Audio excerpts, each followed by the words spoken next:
experiencing loss like that, you can go up or you can stay in that place. Yeah. And I just chose to go up and know that God's not going to leave me here. And once you change your mindset, you can see the other opportunities around you. Yeah. I was depressed when I lost the Glambatory because I felt like I failed, but once I got past that mindset of, hey, now you don't have overhead. Hey, now you can do that thing called Grind Pretty that was a side hustle then. Yeah. I think it's all about changing the mindset. Good idea, now we buying merch. That's ghetto. Payment miss. Ooh, the ghetto. Say she quit. Ooh, the ghetto. Late on your rent. Rent is ghetto. New event. Ooh, the ghetto. Invoice in. That ain't ghetto. Money spin. Oh, that's ghetto. Hold on, it's kind of ghetto being a CEO.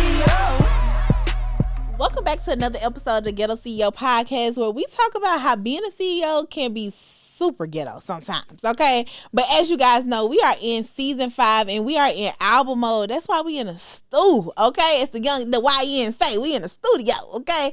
Album mode to me means that you have to be dedicated and lock in. I always tell you all about how Kanye, or maybe you seen Summer Walker, or you seen Beyonce, when they go into album mode, it's lock in time. It's cutting off all distractions and locking into your goals. And that's what we're doing in 2025. We're locking in. And so what I've been doing is gathering CEOs that I know that have either been in album mode or currently in album mode to tell you guys about their story. And today's guest is no different. Today's guest is a beauty, brilliance, and business all rolled into one. Mimi Johnson is a celebrated beauty expert and marketing strategist who's worked with brands like VH1, Colgate, and Cantu, and glam icons like Angela Simmons and Ruth Carter. She's also the founder of Grind Pretty and the visionary behind Grind Pretty Fest, 2 powerful platforms empowering women through business and storytelling and even community. She's a proud Clark Atlanta graduate,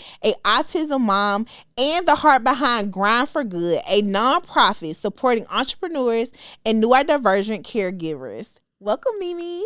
Thank you. Hey, girl, hey. Hey, girl, hey. How are you? I'm fantabulous. Good. Well, you just got off a huge weekend, a Grind Pretty Fest. Yes. How you feeling? Honestly, I feel so relieved. Yes. I feel really good. I'm coming off of a high. Yes. This last one, it was extremely stressful to put on, like more so than others, from the fallout of D&I, and then I don't know, I just feel like Atlanta is just a different place than it was some years ago. So it was a challenge to put this one on, but God showed up and he showed out. Period. So what was some of the challenging moments with putting this festival on?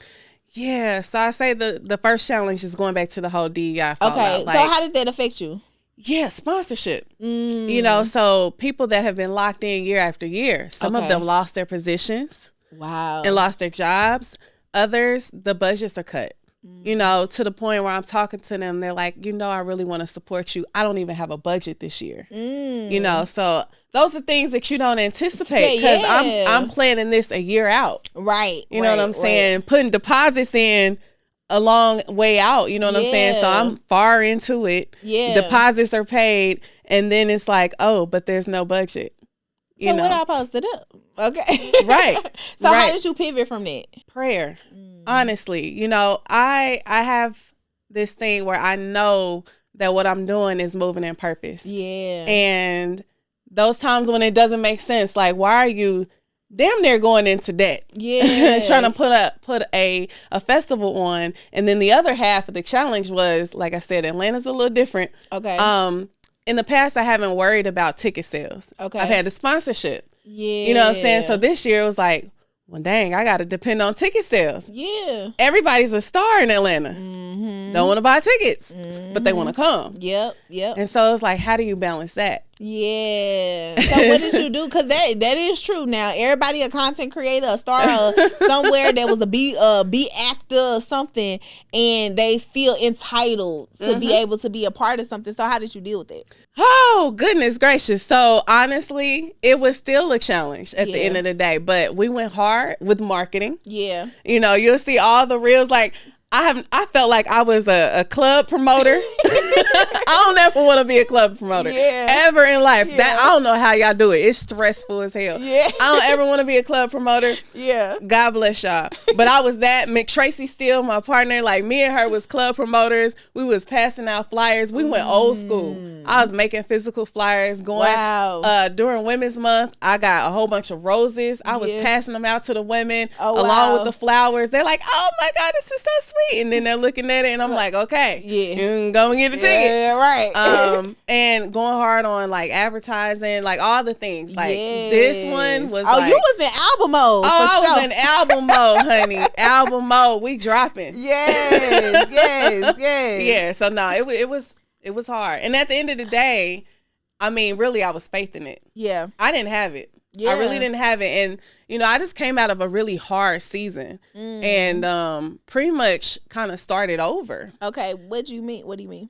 I had some things happen with, you know, my son. Okay. And, you know, I really had to start over. And I got myself back. You know, I went and got a corporate job again, still doing Grind Pretty, still doing makeup, and now, you know, working this corporate job. And I'm like, okay, I got myself back to a good place. And then this happens. And I'm like, dang, I got to use the money that I saved to get myself back on my feet for this. And people don't even want to buy tickets to what I'm doing. Like, what am I doing this for? But I kept praying about it, and I kept praying about it, and I kept asking God to just, you know, make a way. You know, sometimes it's not currency. It's not physical currency. It's people. And God placed all the right people to help me push through for this conference or this festival. And I still didn't have it at the end of the day. But people were like, I'll loan you the money. I'll do this. I'll show up. I'll come from out of town and help. You know what I'm saying? So I was like, okay, well, God keeps placing the right people. I'm going to just keep on doing it. And, you know, God showed up. There was a pitch competition that I do every year, $5,000. I didn't have the $5,000, but I'm a woman of my word. So I was like, you know what? I'm going to keep doing it. And I'm going to figure it out. Whether I got to tell the winner, it might take 60 days to try to get it. But I'm going to do it. Because I had a girl from California come because she wanted a pitch, and a girl from Houston. What would I do canceling it and they coming from out of town? So I say all that to say the winner, she pitched, and I didn't know her backstory. Shout out to Gian's cold pressed juices. But she DM'd me and she said, you know, is it a way that I can, you know, sponsor in some kind of way? I don't have any money, but can I like bring my juices to the festival? I said, yeah, you know, you don't have to pay me. Just how about the green room? Can you put the juices in the green room for the speakers and the honorees? And she was like, I would love to do that. Can I pitch? Sure. She got up there and she pitched. I had 5 different judges. All those judges picked her. It was unanimous. Wow. And she got up there and she started crying and she said she had just lost her job. Oh, wow. Nobody knew her story at all. And the business was in legacy of her late mother. Like no one knew any of that. And that was like, this is why I'm doing it. Like God is really showing up. This is the purpose. This is the reason. And then shortly after that, I pretty much had depleted my my savings that I told you I just started over. I just started. Right. And got back to a good place. And I'm like, here I am again. And I'm on stage with one of the honorees, and she just surprised me and said that she had $20,000 for me. And it was a divine number because I owed $11,000. I owed $5,000 for the grant competition. I owed $6,000 back to Tracy Steele, who put up money for Trina.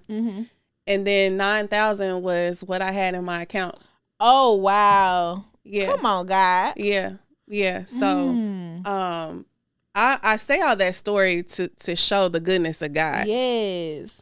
And that sometimes things don't make sense. And especially if you listen to other people that are telling you, go on and cancel it. Well, why are you doing that? This doesn't make sense.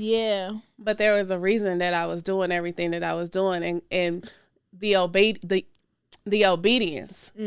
God always shows up And the sacrifice. Like, you could have literally, and rightfully so, you could have been like, I need to take care of me and my son, you know, and worry about us, you know, and you kept pushing through and it's like, no, my purpose is bigger than just me and my son. It's bigger than, you know, I have to impact people, and people have literally left and their life is shifted forever. Based on your sacrifice. Are you tired of having failed launches? Well, listen, I got something way better for you. That's us here at Red Necessity Digital Agency, my agency where we actually produce marketing campaigns that help you actually convert. Now, listen, we are just not trying to create a moment. We're creating movements. And if you want us to help you create ROI generating campaigns, then make sure you go to rednecessity.com. Now back to the episode. Yeah. So I'm on a high. You know what I'm saying? Like, it's just a good feeling to know that the work is not in vain, and that it's proof that God hears you and sees you. A lot of times you're in a dark place and you don't understand why things are happening. And I always ask for signs. I always ask for signs for God to show up in those dark times. And he does every single time. So, you know, whoever's listening, if you're in a spot where you can't see past it and you can't understand why it's happening, you've been a good person, you've done all the things you thought you were supposed to be doing, and it's not happening, don't give up. Don't give up. Keep going, because God, he's there. And he hears you, and he will place the right people in your life. But you got to faith it through, and you got to push through. And how, I'm curious, and how are you keeping going in those moments, right? Like, you're in planning an event itself is already stressful. Like, it's very ghetto. It's extremely ghetto. It's very ghetto. And the DMs be ghetto. Ghetto, right? But you also have to still show up, you know, and you're knowing you're going into this, you know, with this $11,000 or $20,000 balance that you got in your mind, right? Because as much as you want to have fun and put your makeup on and put your clothes on, you still think about it. You know, I done been there, done that, girl. Write the book, okay? And you still thinking about it, you know. And so how are you pushing through to still encourage people and smile and be happy and be excited for others people while you're going through that? I say two things. One is a mindset, you know, and I look at how I've handled things in the past and how I'm handling them now. If you've ever hit rock bottom, or if you've ever been in a down position and you've rose up against those obstacles, you have a different outlook on life. You know what I'm saying? For me, starting over and experiencing loss, this isn't the first loss. You know, I lost the Glambatory years ago. You know, experiencing loss like that, you can go up or you can stay in that place. And I just chose to go up and know that God's not going to leave me here. And once you change your mindset, you can see the other opportunities around you. You know, I was depressed when I lost the Glambatory because I felt like I failed, you know. But once I got past that mindset of, hey, now you don't have overhead. Hey, now you can do that thing called Grind Pretty that was a side hustle then. You know, I think it's all about changing the mindset. And also not sweating the smaller things. You know, I didn't have the budget this year to do the grand, you know, things that I normally try to do with an event. All the way down to like the silverware at the table or the chairs. You know, in the past I had pretty clear chairs, and this year, we don't got the budget, so they gonna take those folding chairs because that's what we got, right? You know, but not sweating that, and then understanding after it happened, like nobody even noticed, nobody even cares. It's about the atmosphere and what you built and brought people together. So it's a mindset thing, and like I said, you know, coming from the bottom and then coming back up. Like, the smaller things don't matter, and I know what the priority is, and I keep that in my head as I move forward. Yeah, I love that, because I think a lot of times, you know, I feel like there's somebody listening to this right now. It's like, man, and you go through a season, and a season could be a year, a month, or a couple years, you know, but you feel like God ain't listening to me no more, because I keep going after loss, after loss, after loss. I keep feeling pain after pain after pain, and you have to figure out how to like get up out of it and not like sit in it. And, you know, I feel like from what you're saying, it's like, you know, I've experienced loss before, but still having to pick up and keep going, even when things are hard and it's not pretty. Right. Even though you grinding, it might not be grinding pretty. It's not. Right? Like, you're doing a thing, but like, what would you say to that woman or that lady that's listening to this and saying, you know, I'm going every time I turn around, if it's business, personal, whatever, like, it's something going on that I just feel like I'm being pushed down. You know, it's a song that helped me get through a lot. Ty Tripp It, Only One Night. Like, that song, he's basically saying you can cry, you know, you can be upset, you can do all those things, but only one night. Though, you know? What's after that? And that's how I do things. You know, it was a time where I was crying every day or crying multiple times a day, don't want to get out of bed, all those things. And I kept that, like, okay, what's next?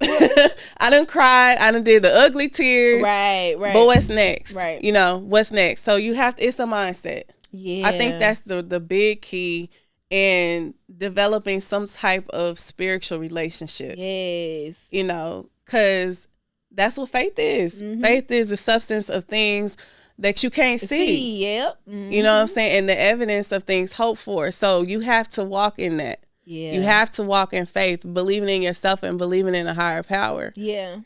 Because that's what's going to get you through as an entrepreneur, especially. What you got this whole journey as an entrepreneur is a faith walk. Absolutely. Because you don't know what's on the other side. You don't know what's going to happen tomorrow. Something tomorrow can completely shift the trajectory of your business, your situation, literally for good or for bad. You know, you just don't know, and it has to be a faith walk that you're walking in your purpose. Absolutely. Yeah. And so how did you know? Because you came from the beauty industry. So now you're doing Grind Pretty and you're doing your number. Like, how did you know that this was still a part of your purpose, like when you had to pivot from the beauty industry? I know you are enjoying this episode of the Ghetto CEO Podcast, but listen, I need you to do me a favor, okay? I need you to subscribe, like, and comment below, because I only know that you're watching this if I see those views and all those things go up, okay? Now back to the episode. You know what? Everything that I've done, it's just been like, just try it. I came from having a marketing and business background. Yeah. I wanted to be a fashion designer. And, you know, got a job when I got out of school. Yeah. I didn't even think I was going to be a makeup artist.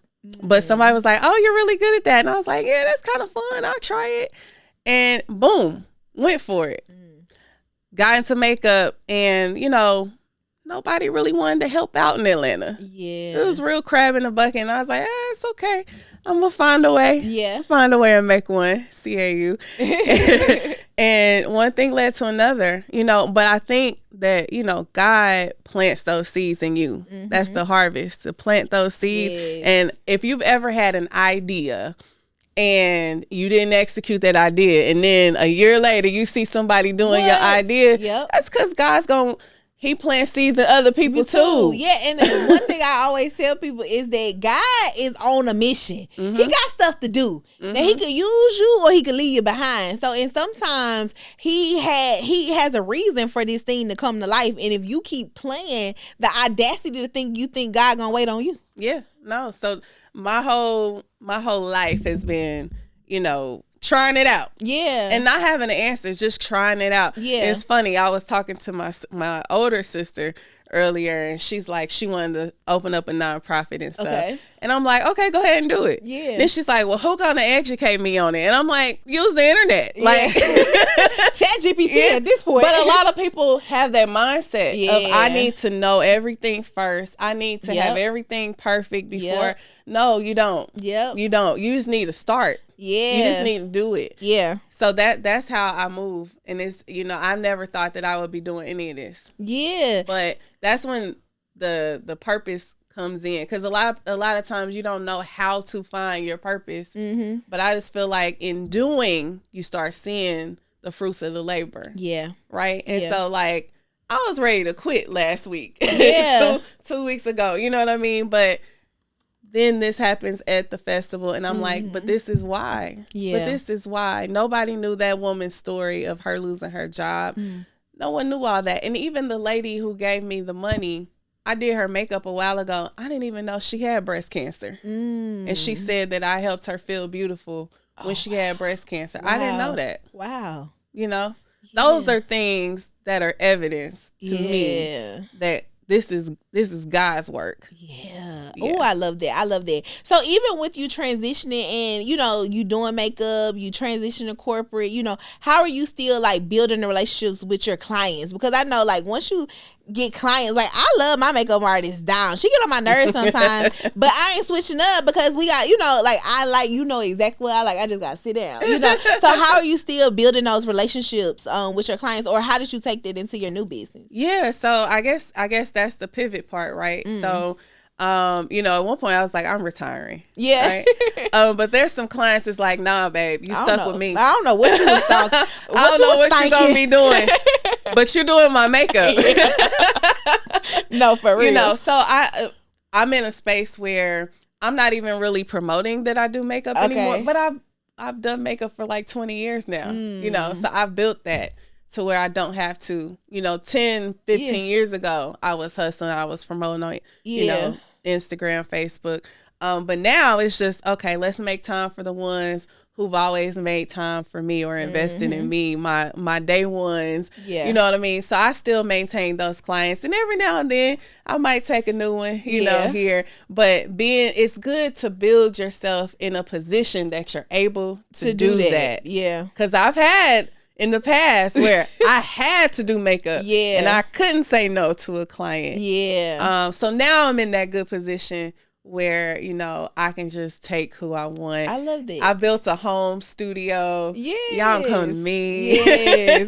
If I love you, I'm going to go to you. Yes. So, I still I absolutely maintain those relationships. Even, like I said, those hardcore, been there clients, I'm a drop and I'm going to still do them. No matter what. I love that. And you mentioned at the beginning about Glambatory, and you felt like you failed because you had to close the business down. What did that season look like? Like, why did you have to close the business? Oh man, this was 2020. Okay. This was in the heart of COVID, and I'm gonna be transparent. I was having issues even before COVID, and sometimes you get pushed. Yeah.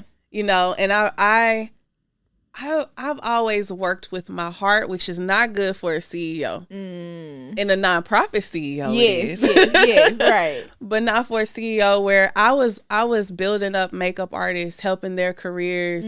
And the business side wasn't strong enough. I started that business with my own money. I didn't have no loans. I didn't really have a mentor when I started that. Looking back now, I wish I had. So the management part of the Glambatory, it wasn't, financially successful. I kept just keeping the lights on with a little extra on top. Right. So when COVID hit and the beauty industry is like, what we gonna do? Yeah. That was just like, you gotta go now. You gotta go now. Time. Yeah. And it was crazy. Like my landlord didn't even care. He was like, did you get PPP? I'm looking like, did you get PPP? Like, he's like, yeah, I'm gonna need $10,000 to break this lease. And that's what it was. Wow. So it was hard because I felt like it was my baby. Yeah. And that's what a lot of founders do with their businesses. They treat businesses as if they're babies, and that's where we go wrong. Yeah. Because a real CEO looks at it as what it is. Is it making money? Yep. If it's not making money, I'm moving on and investing in something else. Yeah. But when we put our heart and soul into something, we get emotionally attached. Yeah. So as founders, we have to learn how to put that real CEO hat on and get out of that founder bag. Yeah, no, I love that. So when you think about album mode, what's this next album gonna sound like? Oh man, and I love music too. Yes. I got my Outkast shirt on. Yes. Oh man, I'm thinking about making a mixtape. Yeah, come on. We in the studio. Let's get it. Yeah, I'm a mixtape type of girl. Like maybe when I'm like all the way through, I might do a little DJing. Yes. But I love the era of the 90s, of course. Yes. And into the early 2000s because it was more collaboration and dope creativity. Yes. You got the Missy Elliott's and it was just the remix was the remix. Yeah, for sure. The remix was better than the real one. No, for sure. So that's the season I'm in. It's not about just me. Let me be the DJ Clue. You know what I'm saying? Yeah. And put the rest of the artists on there. Put the rest of the people on there. Because in this economy that we in right now, we have to come together. Yeah. We have to collaborate. Is important. Yeah, and even before this happened, you got to look at like major brands. Like if a Fendi has to collaborate with, who would they collaborate with? One of them other, Gucci, whatever. Yes. Did they? I mean, they're doing it. Yeah.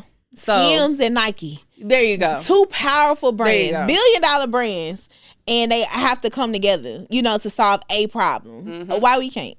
Right. And so, yeah, I'm in mixtape mode. Yeah, come on, mixtape. I love it. On the mixtape, you get the raw. Like it ain't no label telling you what you can't do on the mixtape. I love that. So if you are watching this episode, I hope you were able to take something away from this. What would you say to somebody that's watching this episode or listening to it?